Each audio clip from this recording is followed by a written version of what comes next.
O vídeo que você clicou já vai começar, mas antes, deixe seu like, compartilhe e se inscreva no canal. TV Flórida, a sua TV brasileira nos Estados Unidos. Pois bem, meus amigos, preparem o coração de vocês para fortes emoções no dia de hoje, porque o seu Hugo Moita disse que vai pautar a urgência do projeto da anistia na Câmara dos Deputados.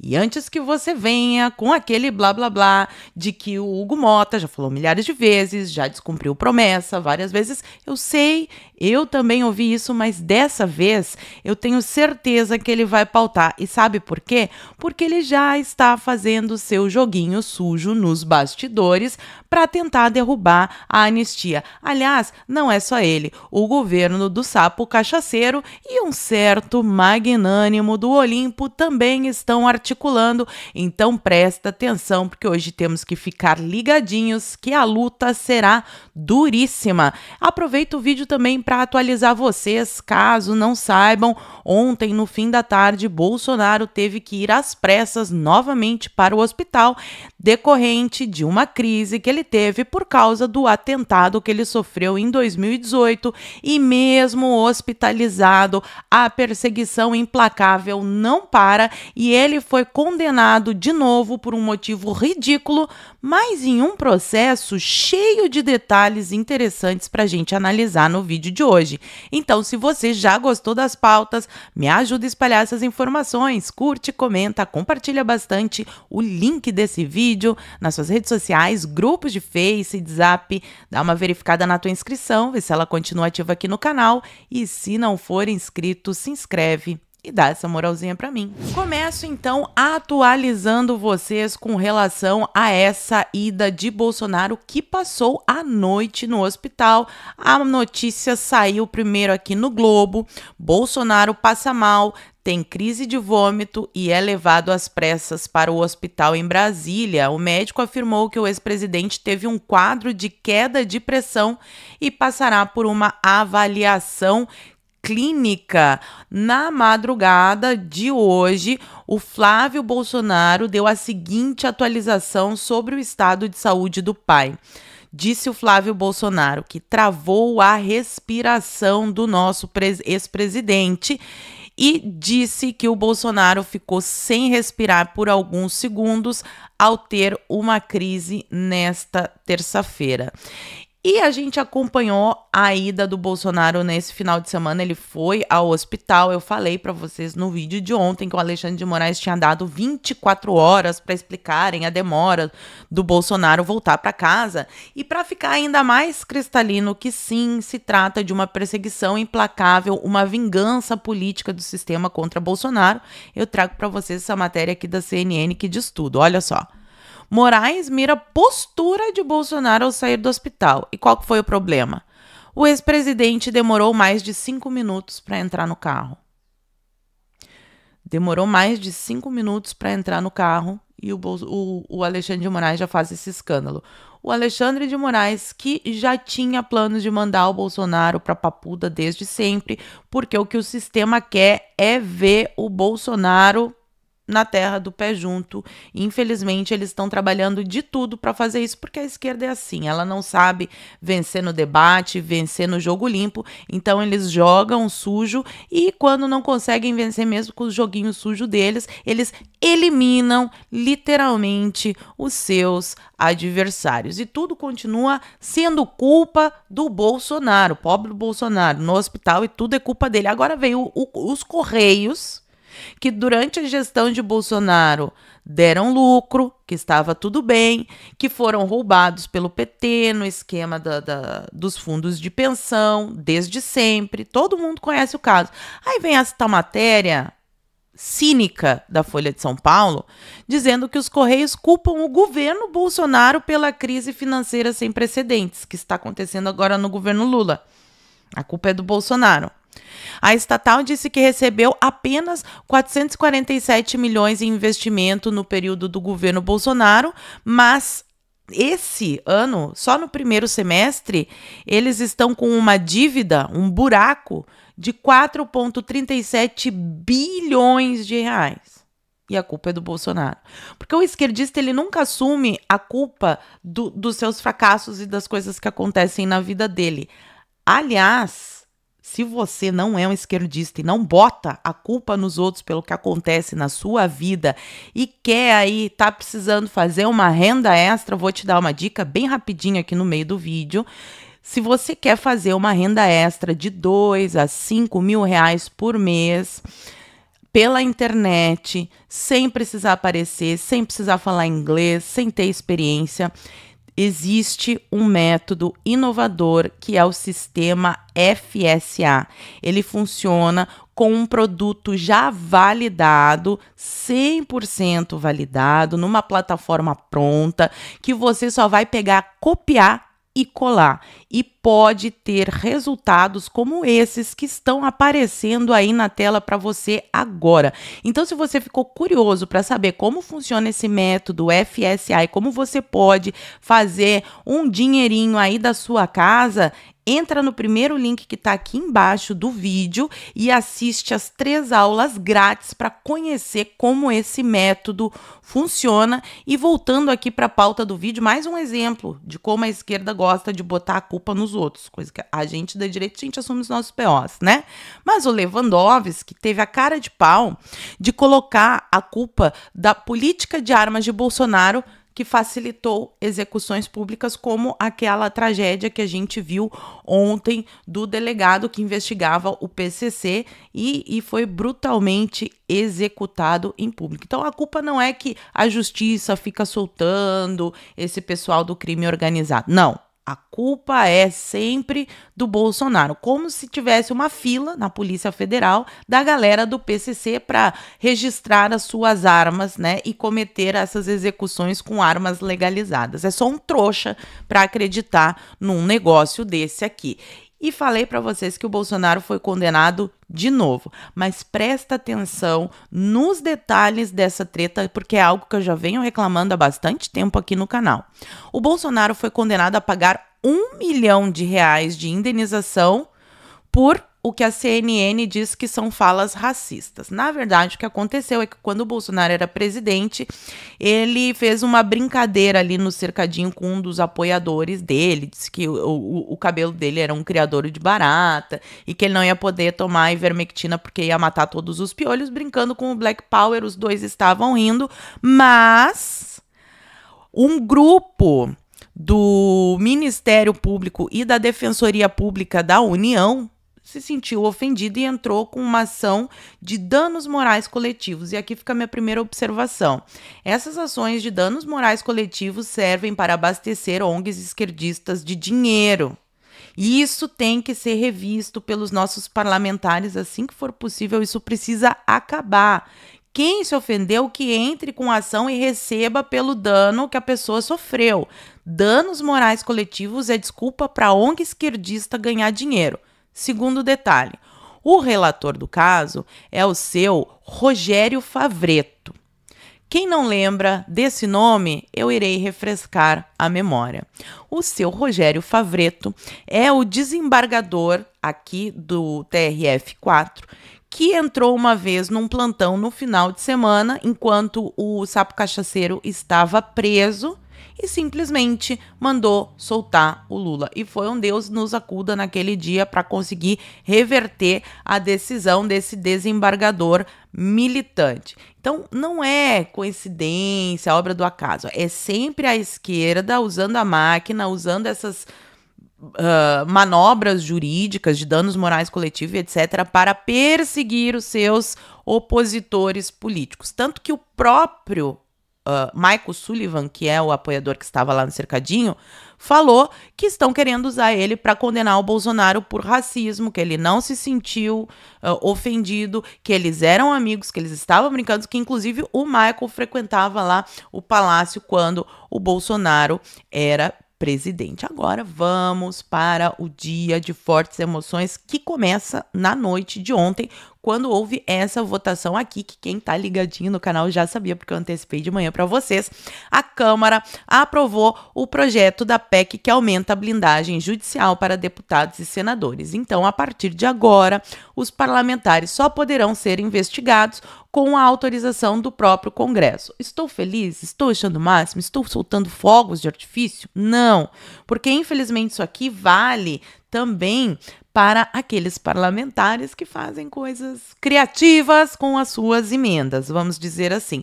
Mas na situação em que estamos, onde vemos diariamente o Supremo chantageando esses parlamentares, isso daqui pode ser que ajude. E eu vou colocar essa observação do pode ser, porque, por exemplo, se a gente pegar o caso do Hugo Motta, eles estão chantageando o Hugo Motta processando a família dele. E, no caso, a família dele não terá essa blindagem.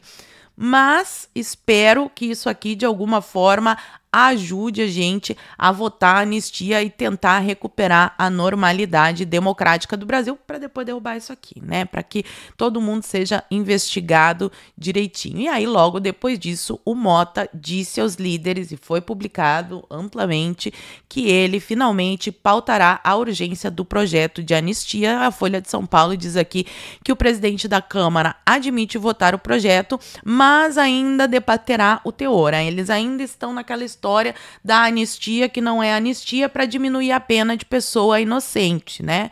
Dos reféns ali do 8 de janeiro. A Gleisi e o governo já estão com o seu bumbum frenético para pressionar da maneira que eles sabem, através dos cargos que eles dão para deputados e das emendas. Então é muito importante, em primeiro lugar, que essa votação não seja secreta, aquelas votações que não aparece quem votou em quem. A votação tem que ser nominal e a gente tem que saber direitinho o nome de quem votou a favor e de quem votou contra o projeto, a urgência do projeto de anistia. E aí tem essa matéria aqui que tem um detalhe peculiar que eu achei, sempre olhando nos detalhes, que saiu agora de madrugada lá no blog do seu camarote do G1, dizendo que a articulação do governo, desconforto de Motta, incômodo do Centrão podem atrapalhar a anistia. O que está acontecendo?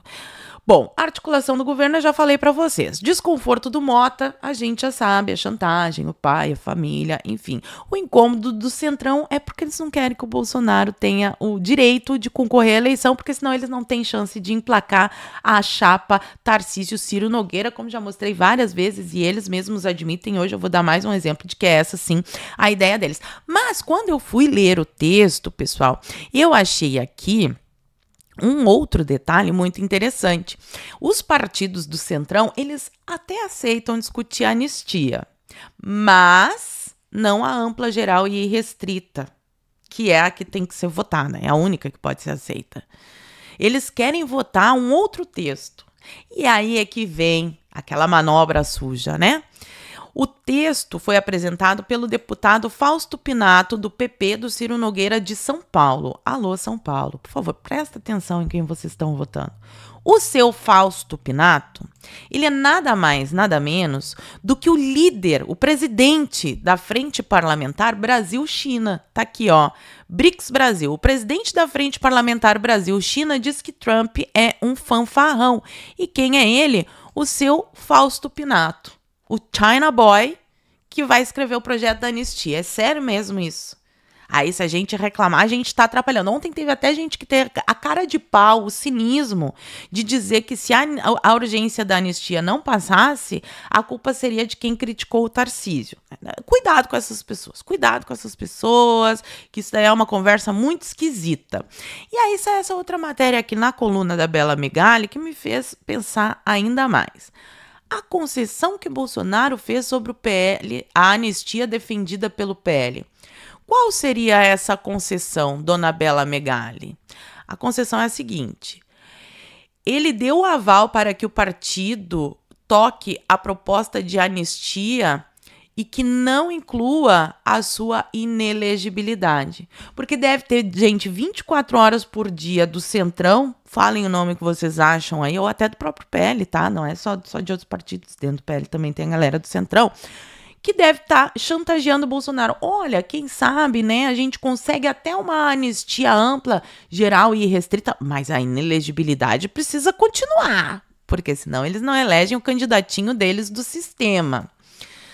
E tá aqui, ó, a alternativa de Mota à anistia, que não é uma anistia, que eles têm um outro grupo do Centrão tentando emplacar, que é para reduzir as penas e que reduziria a pena de Bolsonaro em 8 anos. Ou seja, as pessoas inocentes que nunca tentaram dar golpe, que não fizeram nada dessa narrativa, continuariam condenadas com a sua ficha suja. Isso não é justiça e a gente não pode aceitar. E a porta-voz do STF escreveu no seu novo blog do UOL que o Hugo Mota garantiu ao STF que a anistia não passa. Segundo as contas de Hugo Mota, não há votos para a aprovação da urgência desse projeto da anistia ampla, geral e irrestrita, mas os líderes partidários estão receosos e falam que essa pode ser uma estratégia muito arriscada, principalmente por causa da nossa pressão, que hoje tem que ser máxima nas redes sociais, porque a gente precisa libertar os reféns do 8 de janeiro. E o Paulo Figueiredo traz uma outra atualização.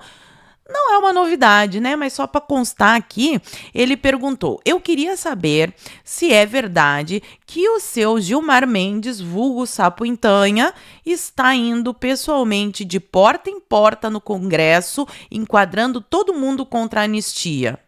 Que democrático! Que democrático! O judiciário ameaçando o parlamentar para não votar o que ele não gosta. É tanta democracia que a gente fica até emocionado.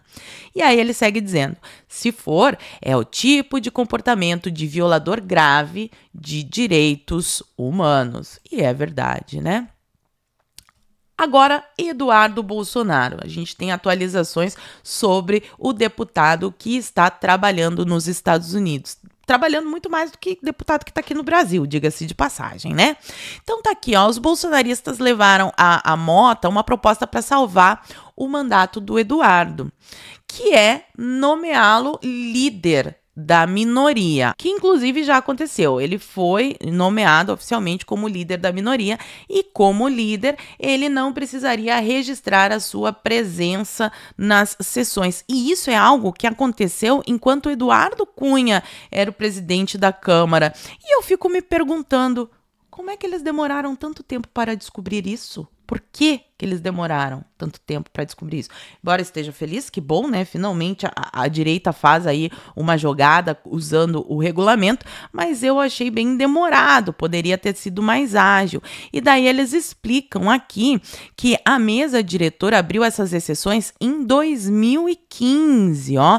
De acordo com a ata da reunião, que alterou a regra em razão da natureza de suas atribuições. Então abriram essa brecha para conseguir salvar o mandato do Eduardo Bolsonaro. É óbvio que o Hugo Mota já está consultando para ver se pode, se não pode, vai ter pedido no Supremo, tudo aquilo que a gente falou, mas de qualquer maneira é a direita aprendendo a fazer manobras usando o regimento interno.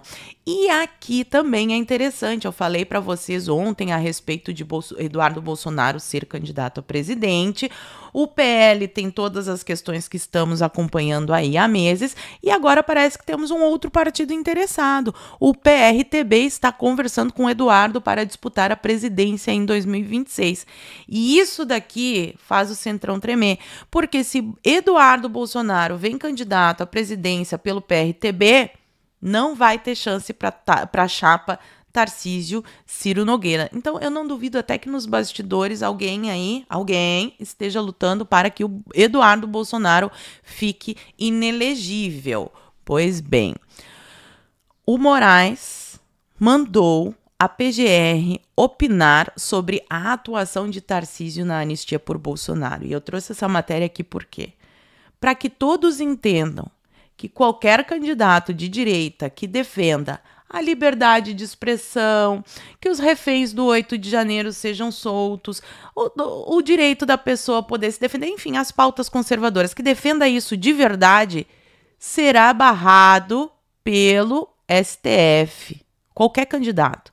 Então, ou o Tarcísio joga com o sistema e consegue disputar a presidência, ou ele de fato representa os conservadores e será perseguido por Moraes. Então, o grande nó do Brasil é essa insegurança jurídica, essa perseguição do STF que precisa acabar urgentemente. O STF precisa voltar a guardar a Constituição e parar de se meter na política. Para não dizer que eu estou implicando. Ó, aqui o Valdemar ontem, ó. O Valdemar disse que Tarcísio e Ciro Nogueira formam uma ótima chapa à presidência. Eu vou deixar até o comentário com vocês, porque eu já falei diversas vezes o que eu penso sobre isso. Últimas atualizações do governo do Sapo Cachaceiro. Brasil modera tom sobre tropas perto da Venezuela para não provocar Trump. Interessante, né? Quem tem medo, eles não querem provocar Trump. Então, as fontes afirmam que o governo do Lula se preocupa com a situação no sul do Caribe, mas a escolha é de não cutucar a onça com vara curta. E para o pessoal que está falando que essa movimentação do Eduardo Bolsonaro nos Estados Unidos não tem efeito nenhum, que tudo continua ruim, continua ruim. A gente viu aí um monte de manobra suja, né? Que eu espero que sejam consertadas aos poucos. Mas eu vou mostrar para vocês como está fazendo sim efeito. Governo desiste de enviar projeto para as redes sociais e mandará ao Congresso apenas texto sobre regulação econômica das Big Techs. Ontem ainda eu falei sobre as últimas declarações do governo dos Estados Unidos falando a respeito de punições para empresas norte-americanas nos outros países. Falei que eram as Big Techs e hoje sai essa notícia. Vocês acham que o governo do Lula, que desde antes da internet já queria praticar censura, regulando, entre aspas, aí, o jornalismo, a grande mídia, vocês acham que eles iam desistir da censura na rede social assim por nada? Fala pra mim aqui nos comentários que eu quero saber e por hoje eu vou ficando por aqui. Muito obrigada por terem assistido ao vídeo até o fim. Fiquem todos com Deus, um beijo e até a próxima. Fui! Se você chegou até aqui, é um bom sinal. Para assistir os vídeos completos, acesse nosso site ou baixe nosso aplicativo totalmente grátis.